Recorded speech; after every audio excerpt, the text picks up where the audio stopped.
Baba, we're in your presence. Let it rain. Oh, your rain.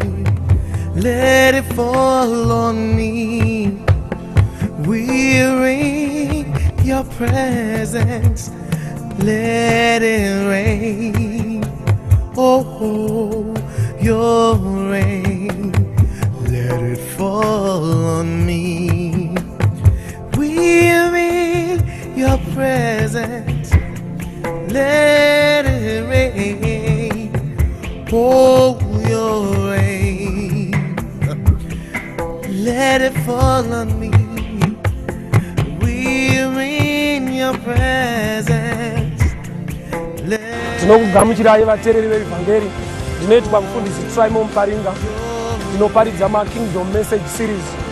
Donzo redu nderekuti vanhu pfungwa dzavo dzivandudzwe vave neunderstanding yekingdom yaMwari, nokuti nhau yekingdom nderelationship, ukama hwemunhu naMwari, isinei kuti unopinda kereke ipi. Saka tinokutendai mose munoteerera vhangeri.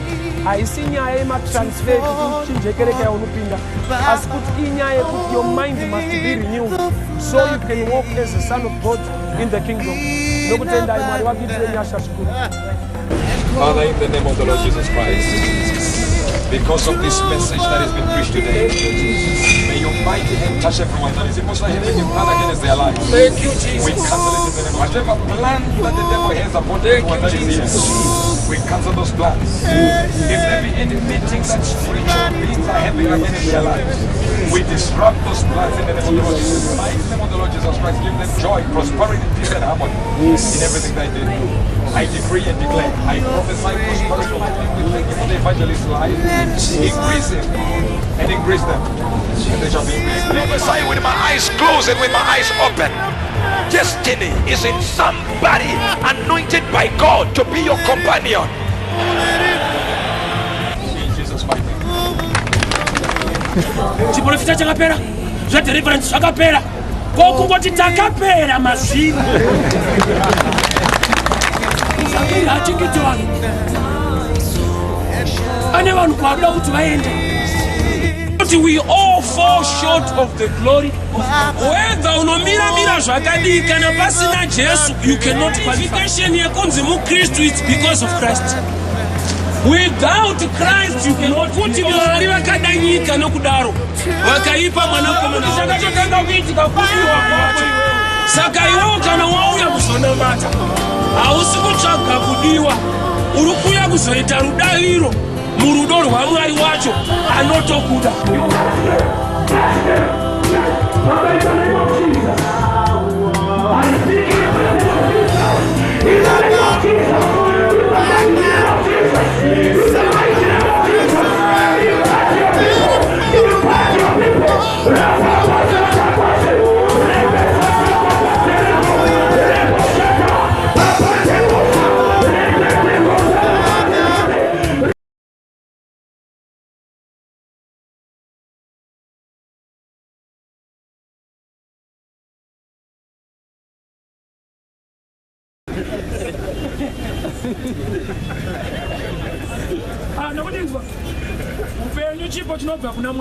But let me shock you a little bit.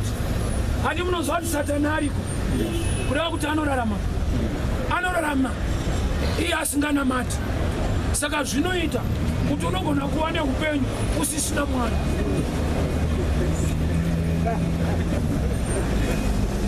Satani chinoita kuti ararame iye asinganamati chinhu. Isaini iyoyo yekuti usafungidzwa kurarama kwauri kuita zvina Mwari mukati, vamwe hausisina. Kuda Satani hanamati.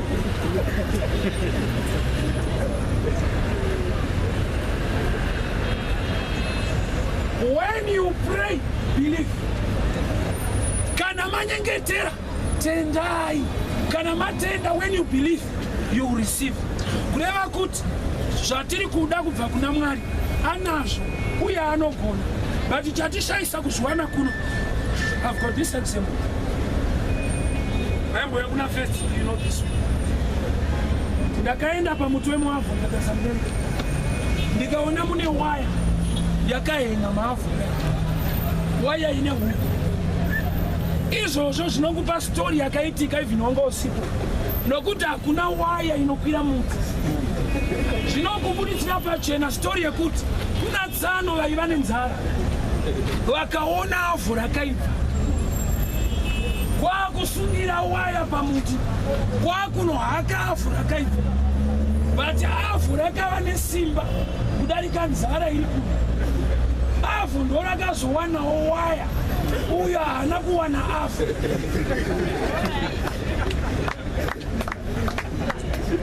Ndichitotaura kudai minamato yako yakahenga padzimba nemotikari, but uku hakuna kutenda kunoenzana nemunamato wakatumika.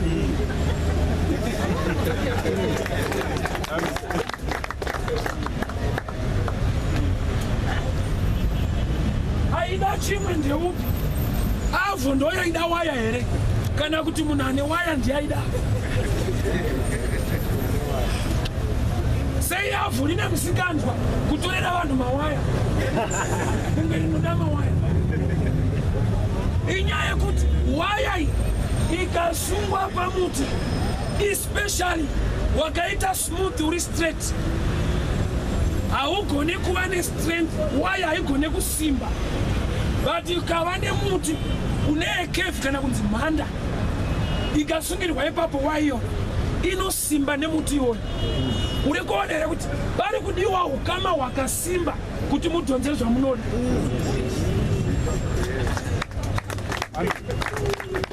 Nyaya haisi yekuziva kune maavhu, type yechimuti chako ichi.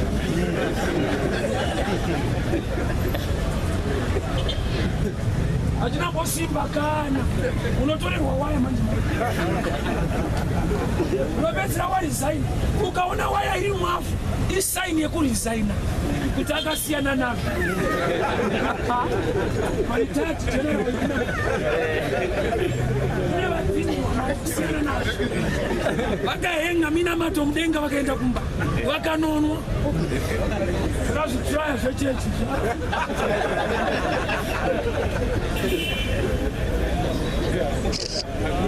Nyaya haisi yekutumira minamato, but chatumira ichi chine kutenda machiri here. If you believe, you will receive. Iri nenini rinotondibatsira. If you believe, you will receive. Kubelieve hakuri mu knowledge ne relationship. Vazhinji vedu ku relationship vako chaleka manje i knowledge. Mwari wabva vapupura vachiti vanhu vangu vaparara.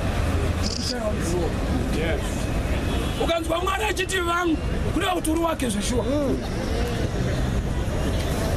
Abvuma Mwari kuti uri wangu, but yekuparara ari kuibvuma futi. Wangu waparara wangu, wangu waparara wangu. Chaparadza wangu ichi zvanzi pane dzaasiri kuziva, iye ari wangu. Nanhasi variko vakauya kuna Mwari uyu vasingazive zvinoitwa naMwari uyu, vakazviziva zvichiitwa nen'anga. Saka uchiona vachisanganisa, anouya kuchechi, but kana akuda promotion anoenda kun'anga, nokuti akangofungidzira kuti Mwari ndewekuti ukafa upinde denga.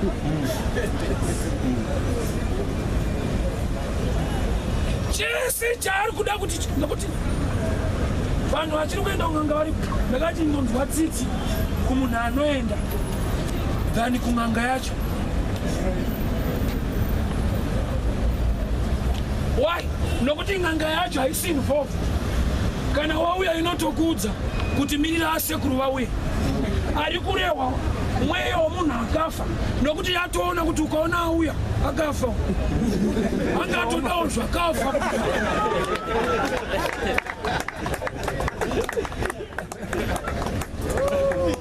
N'anga yakubatsira inotokubvunza kuti vati kudii asekuru. Ndori kuti zera rako ndoraongoka.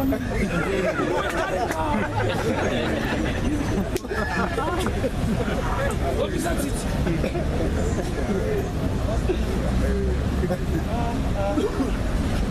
N'anga iri nani pane anoenda? nokuti haisini ko washinza iye haimo iye chake mabenefits kutsengera iwewe nokuti anoti washandirwa naasekuru obva ati makwati iwe hautenderwa kuti ndichavapa asekuru tinonzi aya tozoonana nawo tega n'anga inoita mombe ndakati ndodambudzikura ti understanding yedu dai yakura nozomuna chii chinoda mari dzevanhu chechi inoita inotora mari ndine mubvunzo manje usingadiwe mari yako ukakuwana noda unokugara kokuti makombi eikoko haadi mari yako mashops eikoko haadi mari yako hembe dzaunopfeka ikoko asi ndekupi ikoko usingadiwe yako undibatsire ndikujoine danzwa zenza chaiyo inoda mari yako handiri kuchema nechechi bhawa chairo haripe doro pacheni kutonzi chidhakwa kuye kuperawo kutorerwa zvakanyanya kuti uwane stairo satambe nenyika haugone kunzi chidhakwa kana usingaburitse chongoenera draft chetobawo ukaona munhu akunzi chidhakwa atorerwawo zhinji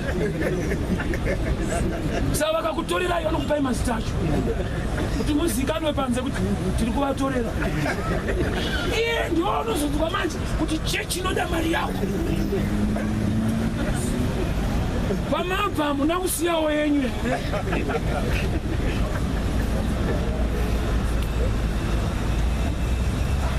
uyu Mwari anokuraramisa ari kuda kuti basa rake reruponeso rufambe yewo chema naye inzenza inokupa chirwere ndoyoona iri feya kuti yaofa service amust pay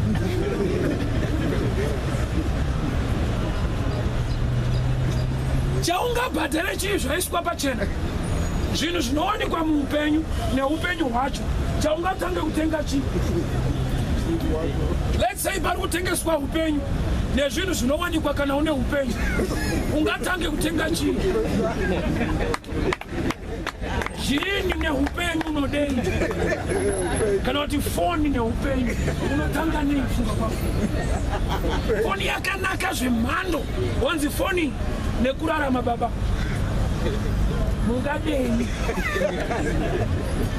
ukangoti foni unozivei uchingoipiwa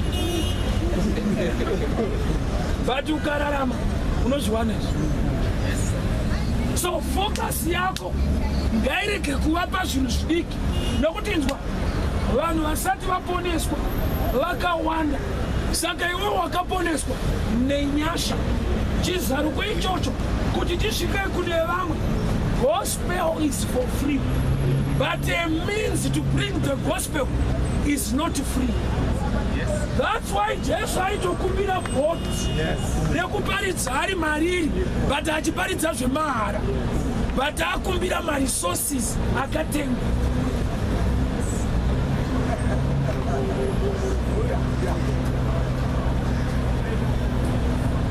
Unorwadziwa kuti zvaMwari zviite iye nyakusika iwewe but zvemumwe munhu kuti zviite unonzwa zviri fair. Apa ndakubaya zvemumwe munhu zvakakasikwa kuti zviite unoona uchishingira but zvaMwari akakusika nyaya yekingdom yake basa rake remuchinjikwa kuti risvikewo kune vamwe unonzwa zvichikubata.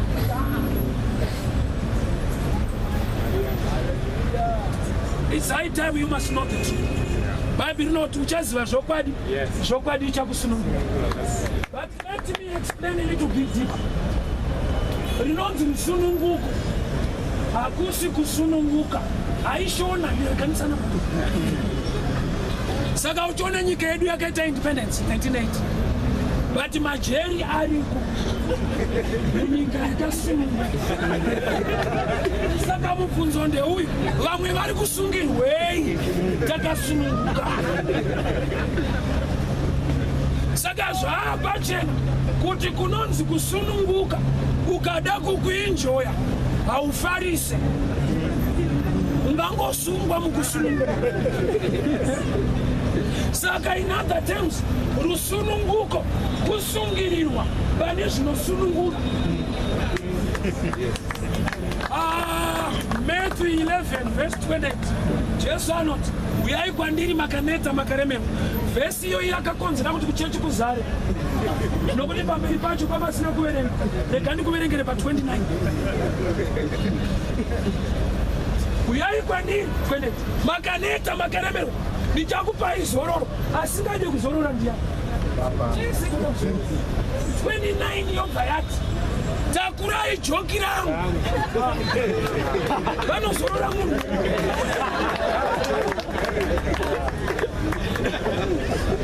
Kuti kunamata kutura mutoro, gahambai chidhimba kunamata hongu kutura mutoro, but uchichinja type yemutoro. Saka Jesu achiti nokuti wangu wakareruka. Iwe manje wakudi kutakura wakareruka, unongoda kureruka uri iwewe. Nokuti secret ndei wari kuremera wakatakudzwa nemweya yechina ndowaanotiunza tiite exchange. Chitora wangu mutoro wekingdom webasa rangu uwe mutoro wako. Zvino pakutakura wake uchisiyawo wakaipa, uchararama panyika pawaimbotakudzwa neyaikupa nji. Saka as long achiona une kingdom, anoziva kuti ndingangomupa zvimwe ndichanetsana neakamupa zvaainazvo. Mutoro waJesu igaranti yekusatakudzwa mitoro nevamwe.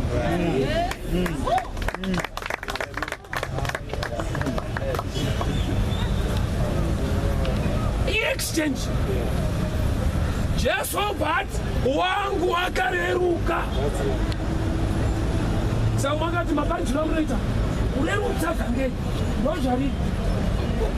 Iye anototaura kuti zvakareruka. Chingatore my church. Satambe nechechi. That's why vadzidzi pavakanza nemunotora dhongi Mark 11 vakatumwa vari 2 dhongi riri 1. Nokuti dai akatumwa ari 1 kudhongi 1 aimbotashawo pakata.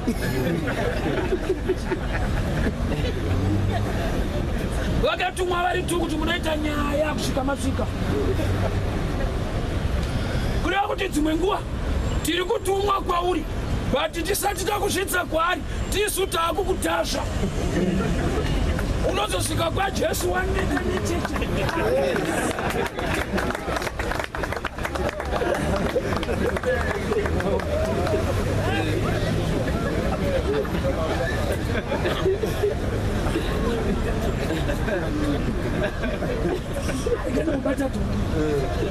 Walenda pa YouTube, this sermon ilipo pa YouTube.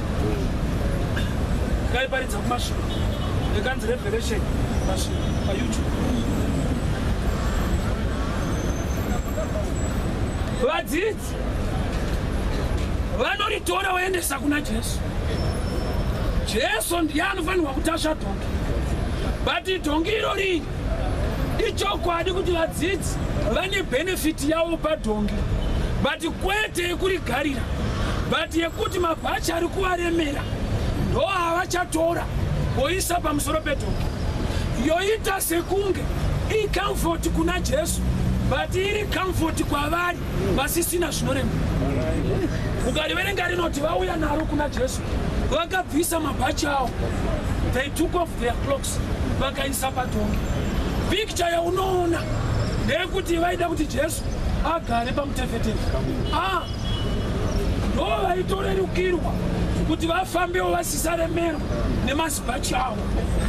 Kureva kuti dhongi riri suppose kutakura mabhachi evadzidzi ndokunge varisvitsa pana Jesu. zvakanaka kuti bhachi rako rangu uritakure kana ndakusvitsawo pane chaiye muridzi weupenyu. Saka Paul akabvati mufudzi wemakwai ane right yekunwa mukaka. Zvavo zvamuridza pachena kuti ukasangana negwai hauna right, but ukava mufudzi ukangosangana nemakwai ukatanga kukama itheft, wati ukafudza ukakama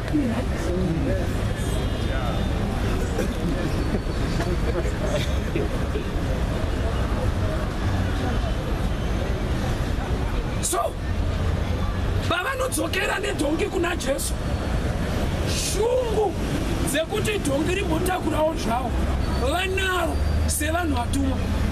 But Jesu paanoti chiisai mabhachi enyu ndigare, ivo vari kutoziviswa kunzi iri richakutakurirai kana marisvitsa pandiri chete.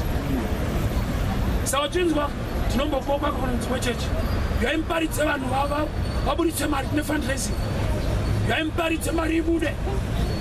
Iyoyo ipfungwa yechechi. Vanhu vakava naMwari kuita basa raMwari, they take pleasure. Havakrenkwe kunzi ibude, itsika yechechi.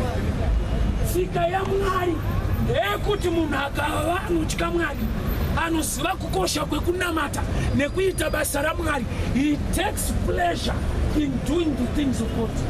Vanhu havana pleasure, vane pressure. Why? Nokuti vakanyimwa Mwari wacho pekutanga, vakangoudzwa nyaya dzaMwari iye. Zakeo haana kuparidzirwa kunzi dzorera vanhu mari, akadzorera nokuti auya mumba make presence yaJesu yakaminista muna Zakeo kuti iri muno mumba haichaita. Kune imwe character inoberekwa nechauinacho mukati. Kune character inoberekwa nechauinacho mukati. Whether you like it or not, vanoti kana une pambiri unogona kurutsa. Kana usingafarire kurutsa ukaita pambiri ucharutsa usingafarire. Zvinoberekwa nezvaakurarama mauri, kwete zvaunoberekwa. Hautomboenda kumalessons ekurutsa, unotozongoona wega po vanobva tozvati yabata. Icharacter inoberekwa nezviri mauri. So chinhu chinonzi giving inature yaMwari. God is a giver. Zvekuti vanhu vakashaya Mwari vacho, they will never be givers, but they will try to give out of pressure, not as nature. Saka uchiona nongo uchingodemba so takaendesa zvakati tisu takaivaka havachada kutiona kuti wakazviita nepressure, kwete nepressure. Kana wakazviita out of pleasure nekuda Mwari wacho, you don't complain. Unotoziva kuti complain is sign yepressure. Makamanikidzirwa zvanga zvisiri mamuri, zvakaiswa pamuri, zvikada kutorwa futi.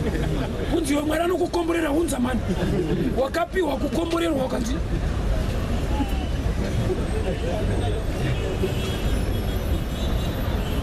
Chikristu relationship yemunhu naMwari. Nature yaMwari yorarama mumunhu. Muenzaniso rubachena unenge wemagnet. Magnet chinhu chine power rinonzi magnetism ability, simba rekudhonza simbi. Magnet inodhonza simbi. Let's say simbi iyi magnet ukaisa apa, ichi chinodhonzwa, ndo inonzi magnetism ability. But kana simbi iri kure, iyi ine influence yecertain area zvichienderana nekukura kwemagnet. Ikava kure, even iri magnet haidhonze simbi iri kure. Tine vanhu vari kure naMwari, but vakasikwa naMwari. nekuti unotokufunga kuti uri wasatani. Hausi wasatani iwewe, uri waMwari chaiye. Paita distance apa, hauna kunzwa murume aitwa mugeno zvanzi baba Abrahamu tumai Lazaro nemvura ndiri kutsva adonedze parurimi. Ndakati such a request inoshowa ignorance. Munhu ari kutsva mugehena pane kuti akumbire kuburitswa aikumbire kutonhodzwa chete. Donga eganga akuzwa kuti tiri vekuno pane kwatichaenda. Baba Abrahama tumai Lazaro nemvura kwete kuti andiburitsaiwa ambonditonhodza ndozopika tamtana isu tiri vekunoko. Watombowana mukana wekutaura nevari pari nani woshedzera kuti ndibatsirei, but ndoda kuramba ndiri kuno. Aya, wasangana nevhangeri raJesu oramba uri kwauriko. That's why David akati kuna Mephibosheth, endai munomudza uye, I can help you. Ari ikoko, but ndoda kuoperata zvinoitwa nekingdom. My help in influence yevanhu vari mukingdom, not outside. David aigona kutumira chikafu kulotiba every day nemabhiza. Ko chakamupa kuti Mephibosheth uya ugarire padhuze chi. Influence, presence. Vazhinji vedu hatisi mupresence, tingori present muchechi. Unazvoti zvinoita dei rakatanga kutsvagwa Adhamu anga asati abuda mugadheni, but Mwari vaitomutsvaga arimo. Unobuda urimo. Adhamu aitsvagwa naMwari uye anga asati abuda, but Mwari vaitomuzivisa kuti maitiro ako ayakubuda uripo. Andiziva ari pano akabuda ari mudhikoni. Chigaro chirimo muchechi uri erita, Mwari vachiti dai muchinda anamata. Adhamu uripi? Mwari mungatsvage munhu ari mugadheni, ini makamuisa mugadheni kureva kuti zvaitwa naAdhamu izvozvizvi ava present, but ari outside presence. Aitsvagwa neuvepo hwaMwari, but iye akatogara mugadheni raMwari, Mwari vachimushaya. Aukaona wakushayikwa naMwari kufa. Mwari anoona pesa utsvaga iwewe. So magnet ine influence area. Saka chikauya close chinotonzwa. Saka let's say spoon ikabatwa for a long time, let's say 3 months, 2 months, magnet ikazoenda painoenda, spoon iyi inosara ine magnetism ability. Kwete kuti spoon iyi magnet, but yakaswera nguva refu ine magnet. Ndo inonzi righteousness inofanirwa kushumirwa. Righteousness iri pa Matthew 6:3. Seek the kingdom of God first, and his, not yours, his righteousness. Kureva kuti munhu kana ada kuregera zvakaipa anofanirwa kunyanyoda Mwari wacho, anokonzera kusasvika izvo. Problem yevazhinji vedu vari muzvivi vari kuedza kusiya nokuti vakaudzwa kuti ukasiya wozouya. Usundinzwa kana usisane nezvidoro, chida Mwari asingaridewo. Kwete kuti uda kurisiya iwe wairida wozoenda kwaMwari kuona inoite here. Iyi ndo yafoira vazhinji vedu nokuti ndo yavakaudzwa kunzisiya zvakaipa uye uchimbosiyiswa nani.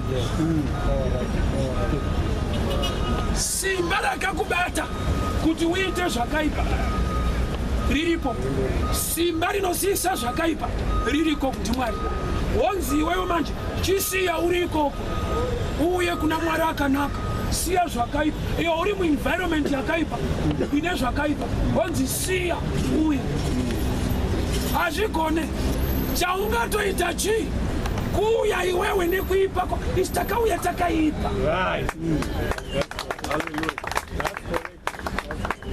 Saka takatendeuka kakubvuma ndandiri mambara. Even mabishop nemaprophets vakatotendeukawo. Kutendeuka kubvuma kuti nani siri right. Ameno kana une mukuru wekuchechi asati atendeuka akangoberekwa ari muchechi yacho iye ari muera nokuti inonzi Christianity vanhu vakabvuma kuti shandikwanise ndinatsei. Kanupemedza kuti shasha yeputa 40 ichida kupinda muonight prayer. Maasha ari padhomo. Mazano kune maasha zveshuwa kasimbawo chaizvo. Ndokubva vamuona achitopedzisa Madison achitsika ada kupinda zvati avhiringidza chechi ita zvenyu zvemogomogo. Chimemereka ndikuti chaita kuti auya achiputa ndo first degree yelavhu yaMwari inondotora munhu. Haugone kuuya kuna baba kana iwo vasina kuita sei. Uya hasi kuuya nekuda kwake, saka waona uya achiputa ari kudiwa.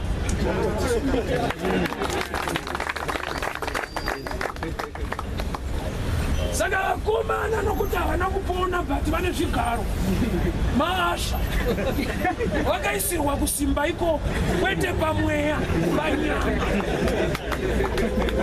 Saka kingdom haifambi. Zvinhu zvemweya ndezvemweya uno. Tofanirwa kuva nemaspiritual muscles. No matter the natural muscles are okay. You must be a giant as well in the spirit. So you can discern things of the spirit. That's why even vadzidzi vane pavainyaradza munhu akatozopedzisira abatsirwa naJesu vakati shemudzingei. Ndo zvavaifunga kuti vakauya kuzoisa order kuti ishe wavo asanetswe. Gamba ishe wacho ndo zvaakainga. Saka kurasika ikoko kuriko kuti auzoziva kuti wakaingei pawakanzi Asha. Unofungidzwa kuti uri kuchengetedza gamba uri kubatsira kuti vachengeteke.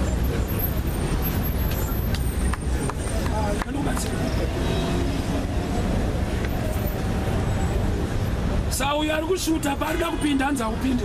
Ndokubva ramba akamira. Ane nharo kuti ndoda kupinda. Why? Nokuti mweya waMwari waita reach out. Kune vanhu vekuti vasina kuparidzirwa. Pane dhera akangodza mudzimai wake ndoda kuenda kuchechi. Akangodza mukadzi ndoda kuenda. Funga kwako ashumira kudaro ndiani? Mweya wamuna Mwari ane nyasha. Vasingasvike past the grace of God can reach. Saka tiri kumupa nharo iye amboshuta ava kuti vanyumwe kuti vashuta haite nharo dzekupinda chechi. There are still babies in the kingdom. Seanoramba akamira ozonzwa mukati makuitwa prayer vari mukati vakunamata baba tiregererei zvatokutadzirai sekuregerera patineta tinotadzira. Uya atadza ka ari kunzi asapinde vari mukati vatadzi futi vakutoda kuregererwa. Saka ndo zvakamunetsa kuti komunondirambidza sei vamwe vangwa.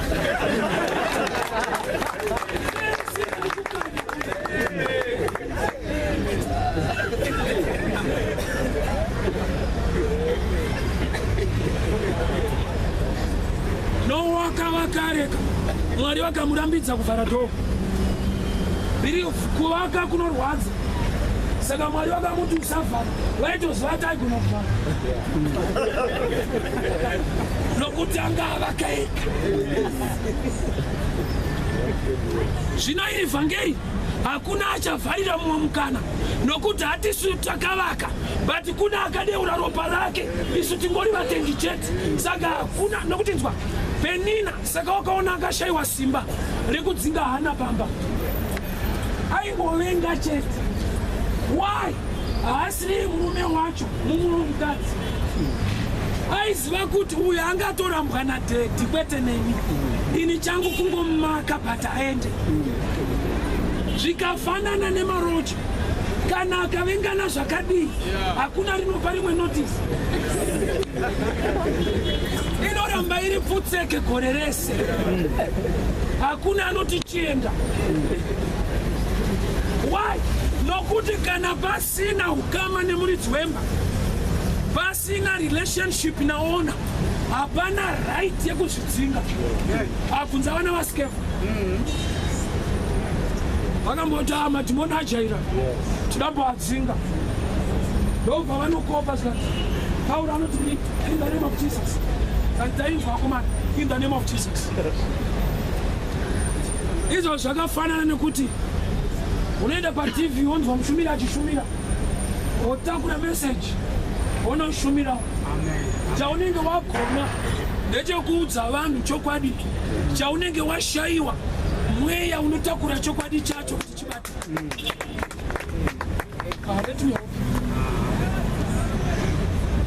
Ndinogona kushumira pano saprofeti Makandiwa, but nokuti handina grace nyasha dzinenge profeti Makandiwa, munongoenda muchingoti powerful. Ndopa zvinogumirawo ipapa powerful. But iwo profeti vakashumira, that powerful will become action. Why? Mwari vari kubheka shoko nesimba nekuda kwegrace dziri pamuranda wavo. So vana vasikefa vawana formula but havana kuwana relationship.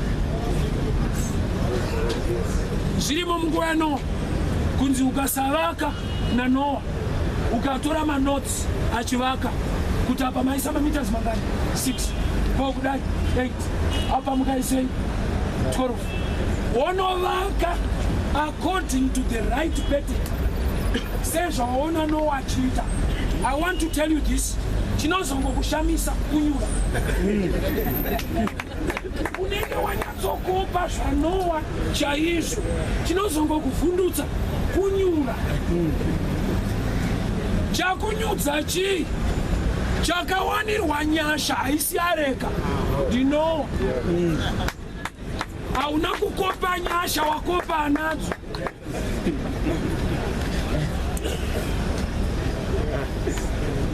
Ni baba Mwari ndopa wakagona.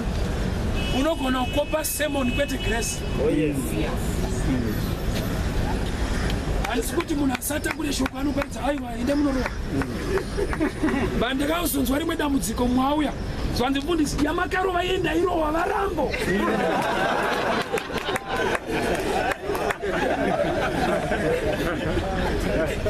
Ndavaudza chaizvo marwere amakaita ava nenharo. Saka ndonovati kudii manje. Ndikati bhururu shoko rakaparidza ndereumambo chokwadi. But engo yawakanoshumira uri, ini ndiri mubva unozva murume anonzi John the Baptist. Aita akamira aishumira rekushauta so. Vana venyoka makaudzwa nani kunzi munopona. Iye achinzi ndiye forana anoshauta kudaro. Ende Jesu akauya zvikanzi hakuna muprofita saJoni. Nemeseji yaJoni uchinzwa so. Akakunde Elijah pakuparidza iye. Seyanzi mukuru kureva kuti munhu akaunderstanda grace saiva maari. Unoziva kuti John haana kuenda kuchechi, vanhu vakateera kwaangani. Nguva iyo ngosingaise maposta kana kuisa paFacebook, kungoenda musango womira so Jesu ungunakazana grace. Ukazvitraya mukore uno kuenda pasango oti Jesu 2 years no munhu same Jesus. Chikonzero hausi John. Let me go back to the main scripture. When you pray, believe and you receive. Saka prayer mumazara vanhu vari kuita pray, but kuiriya receiving kune vashoma. Sautona nguva yematestimony pamwe pacho munotoita kumanikidzwa kunzimbo pupurai vashayikwa vanhu vari kuda kupupura ikoko kushayikwa kwavo iri saini yekuti hapana zvati zvaitika.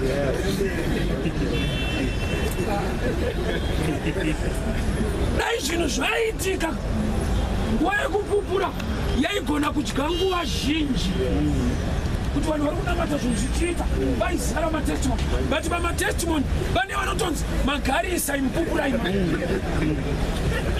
mupupurira kugarisa.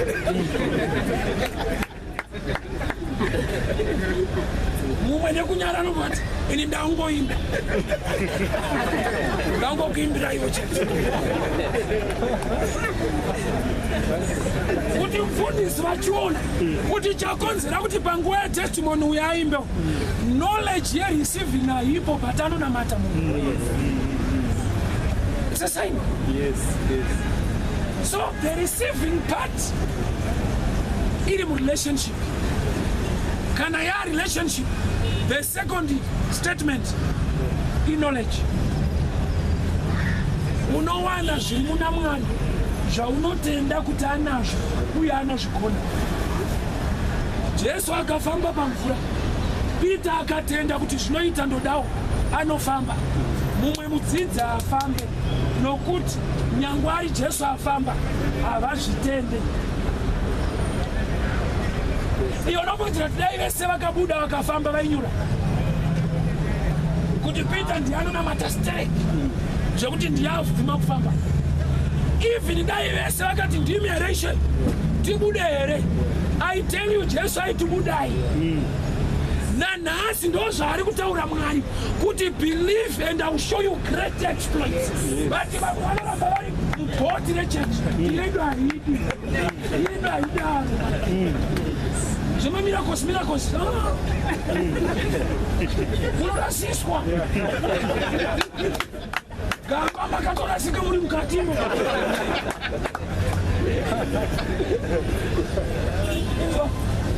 It's true. Within the last days, and it's also true.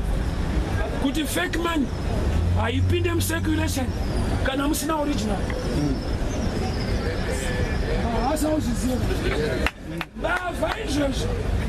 Satata kukatira 500 years yakabatana. Ivo vari mbavha dzinoda kurova paumbe vachiri kugadzira mafeki 20 nema50 chavapa kugadzira ma20 nema50 kuziva kuti original dziriko. Saka chitsotsi chese chinokopa zviri correct. Sabhaibheri rikati kuchava nevaprofita venhema ende iwewo kana wakuvaziva usisaziva futi vechokwadi kureva kuti ndiwe watopa tight nokuti wakasika kuona fake usati wabata original.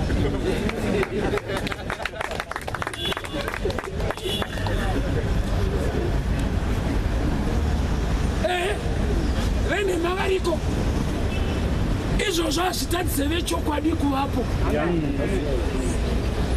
Ndavati ukanzwa musikana achiti mazuva ano hakuna mhandara, iye ari musikana ari kutaura statement iyo tazviite mazuva ano hakuna mhandara. Chaunongofanirwa kuziva kuti research iyi yakatangira paari.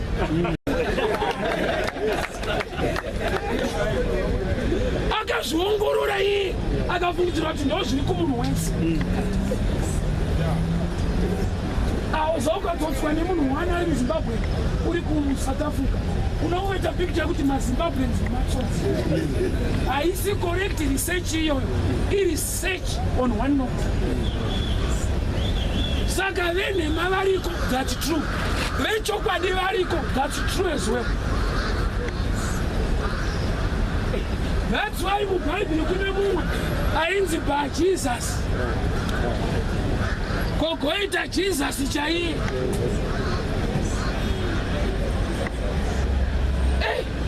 Mwari chaiye kusvika pakubvuma kuti usava nevamwe vaMwari. Iye achiziva kuti hakuna mumwe Mwari ndiye yega. Ari kuti mafeki haashayi.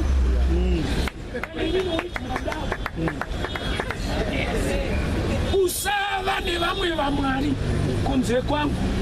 Nai Mwari, inini ndimi mega Mwari. Ende hakuna umwe Mwari kunze kwenyu. Koma kuti tisave nevamwe. Asi makasika vamwe here. Aiwa handina kune vaakuzviti. Mwari hana kusika mwana Mwari obva ati usave nevamwe vaMwari. Kune imwe timu yakangofunga kuti taana Mwari. Mwari ndokubva aziziva kuti mafeka. Beta ndiyambire vana vangu kuti musava nevamwe vaMwari. Iye Mwari achitoziva kuti havasana Mwari, but vakazvipa mazita iyayo zvekuti vana vadiki vangangotsotswa nevana.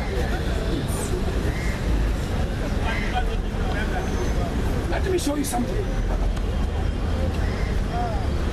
Samfundisi, toziva sei kuti muprofita ndewe chokwadi uyu ndewe nhema. Hazvinetse kana muprofita ari waJehovha. Unobvunza Jehovha wemuprofita kuti muri mese here Ishe natsanwa. I tell you, ikoko bedzi ndekuno correct answer than newspaper, TV or radio. Even inini, I'm not the right person kuvunza kuti ndingi munhu waMwari here. Never. Why? Kune vamwe vanhu vaMwari vasingawirirani, but vachitoziva kuti uyo munhu waMwari vati handimufarire zvangu. Saka ukandibvunza nyadze iyeyo handiwanzotsigira zvakanyanya. Iyo inonzi human nature yejealousy. Unoti Sauro aida here kuti Goliath aramba aripo. Aiwa, aitoda kuti Goliath afe. That's why akatoti anoraya Goliath anorora mwana wangu. But Goliath achifa akumhanyisa chauraya. Saka anorora sei uchimhanyisa? Wakumhanyisa mukuwasha.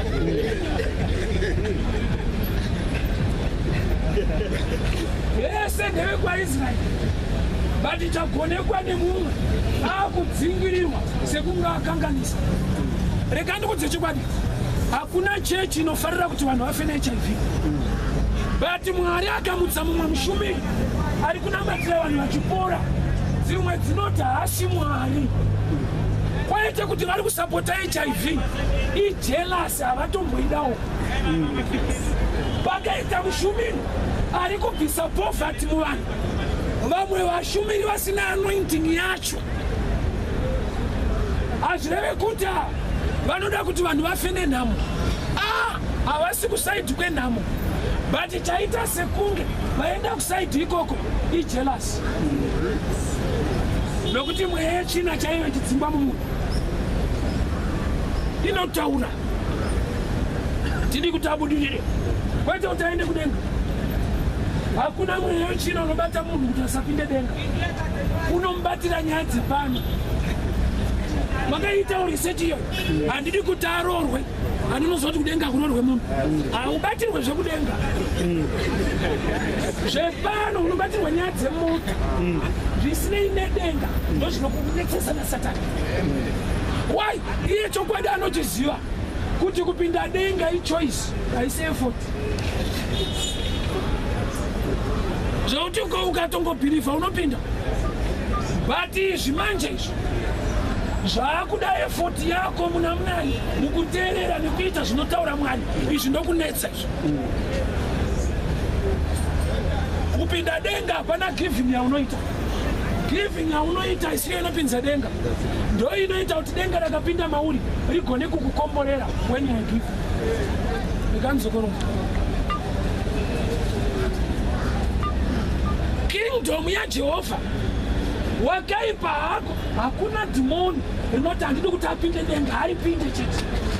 Rese demoni haarorwe, haamboita mutacho, basa racho haariwana. Munodi kungoti ndozvaukapindira munhu. Manje hatina basa nemota isi. Gara imomo achaenda mudenga. Ndikanzwa basa anodaro ndotiza kuti dhimoni rakubata riri kukushayisa basa. Iye obva aparidza achiti basa harina nebasa resu, takamirira kuenda kudenga. Dhimoni rinotofara kuti tiri safe. Tiri safe, haiti no church manje. Iyo ruti dai Mwari vandigonesa ndawana chipfuta chekufambisa rinoratidza kuti mota inani basa rese unonzwa dhimoni richiti hamuoneka ndo machechi wataitsvaka nekuti vanhu varamba vaivhalani vakamirira kufa.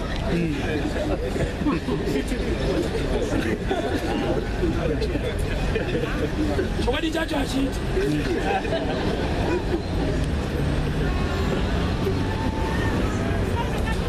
kureva kuti muchaziva zvokwadi chakusunungurai. Kutambudzika muupenyu kazhinji ndo mentality takakura nayo kuti Mwari vanenge vachikudzidzisa nekukuranga. Let me help you on a good note. Challenges are there, problems are there, but identity yedu manje inoramba kuti tirambe tiinawo.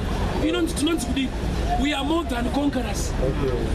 You can't be more than a conqueror and yet we conquered. Ipapo handiwe chingwa chacho chokuda. Identity yako inoramba. Saka uchiona kushaya kuriko, but kuramba uchishaya kunopikisa zvauri. Oh yes. You are not poor, you are rich. Jumaru. Saka iye kumboshaya haina problem. Nokuti uri mene uchawana. But yekuzoti umene wacho uchabuda zvachose. Hainga iramba. Takauya panyika tisina, tichadzokera tisina. Ndakati iyo ndoitenda. But kurarama usina unokuoneka. Ngogara usina uzvawo. Andi vanoti takauya tisina, tichadzokera tisina. Iwe usati wakudzokera.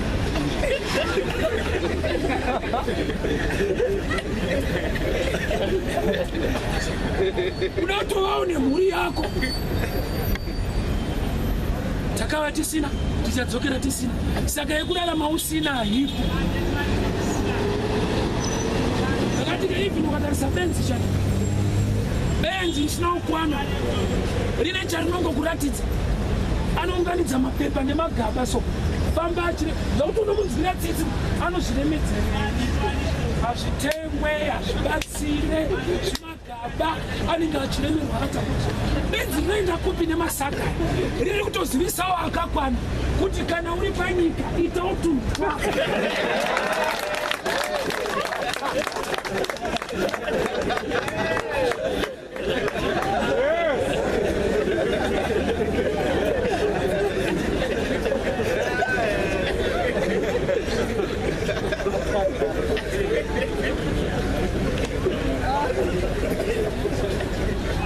Joshua akati agovaminda kuvana veIsraeri zvikazozivikanwa kunzi kune imwe eri yaangasati vatora,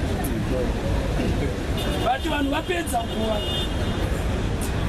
Tikaenda kuna Deuteronomy 10 verse 11, Mwari akuudza vana veIsraeri, nyika yamuri kuenda ine makomo ane mhangura kureva kopa. Kureva kuti the promised land yanga ine zvimwe zviri hidden under the land. Vanhu vainotora land yekurima, but Mwari wacho ane zvaakaisa futi pasi zvaari kuudza vanhu. That's why Joshua akati, ini ndipei makomo, as if he's a less man, yet he's a man of revelation, kuti hamugone kuva nemapadza kana ndisina kuita mining yekuwana maturusi acho. You can't be a farmer without tools. So mu promised land pasi paiva nezvinhu kuda kuti pasalvation pamuchinjikwa shuwa nyaya ndeyekuenda kudenga, but chaakainga wacho akabva kudenga ane dzepano dzaanogadzirisa.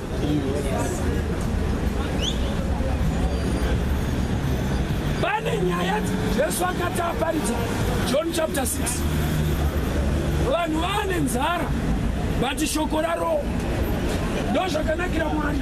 Anoziva kuti apa shoko rapo ngati nzara. John chapter 6 ashumira ndokuziva kuti vanhu vava mumweya but nzara inenge yabata.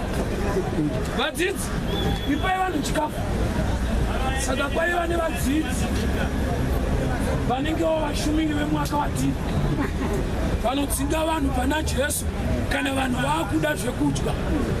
Zikanzi nevadzidzi ava vataurirei vaende, shoko rapo ngavaende. Jesu akati aiwa, rangu vhangeri rinotanga riri mumweya roguma raakudyika mudumbu. Ndichaparidza pachingwa zvokuti chinowanda munhu akachibhuta panapa. Kuda kuti kunamata kunosvika pakuwanza zvinobatika chaizvo. Ndimi dzawanda, upenyu hunakawo. Ndimi dzichipindirana nebhutsu riri kupfeka.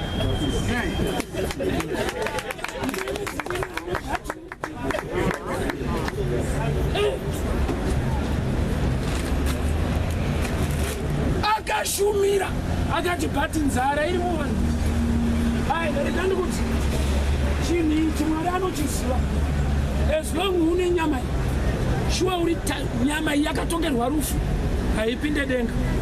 But nyama iyo iyi manje ndo inochengeta mweya wacho uchaenda kudenga. Saka inotoatendwa iyoyi. Vhangeri redu harigumire pamweya, rinototangira pamweya richisvika panyama. Handezvemweya hazvokuenda kudenga. Vanhu vakasvika pakupinda mupovhati nekufungidzira kuti vhangeri nderemweya. Gamba havasi kupedzisa, nderemweya kuti zvigodii. Muenzaniso Mai Maria Mandara yakaitirwa nyasha. Mai Maria Mandara, Maria haacelebratewe kudenga semhandara, anocelebratewa semhandara yakabereka. Denga risi kucelebrate kuti panyika pakava nemhandara, riri kuti pana akabereka. Haana kuva mhandara chete, akava mhandara ine protection. Haasi kudirwa kuva virgin. Aiwa, kuva virgin ndokwaita kuti adiwe kuti achiita basa racho. Saka haisi nyaya yemhandara Maria, ndeyachakaberekwa. That's why kuna varume anonzi mawise men vakati vasvika Jesu aberekwa, Bible rinoti vakapfugama and they worshipped him. Ichocho chirungu chikandivhundutsa nokuti vanhu varipo apa i3, Joseph, Mary naJesu akabatwa. But varume vasvika mawise men ndokubva vamunamata, kwete vakavanamata. Oh yes. Kureva kuti Mary akatoziviswa kunzi ahumo. Bhaibheri rikati ndoanonzi mawise men. Ukaleka wisdom unoisa vanhu munyaya yaMwari. Oh yes.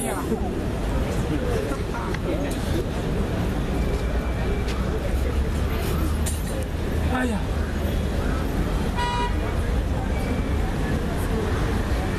Ukashaya wisdom. Nokuti nzwa. Luke chapter 2. Luke chapter 1. Inonyatsoti kulitsirawo pachena. Pane nguva yakaenda Mary and Joseph kuJerusarema kuchechi. Vadzoka vakashayiwa Jesu nokuti vaifungidzira kuti ari mukati mehama kana meshamwari. But vakumba vakazonoti mwana hatina. 3 days journey back kuJerusarema vakanomwanira kuchechi. Kureva kuti ivo Mai Maria pane pavanotombopotsawo Jesu. Handizivi kuti paunozovati ndisvitsirei vangazvigone here kana ivo vachimbomushaya.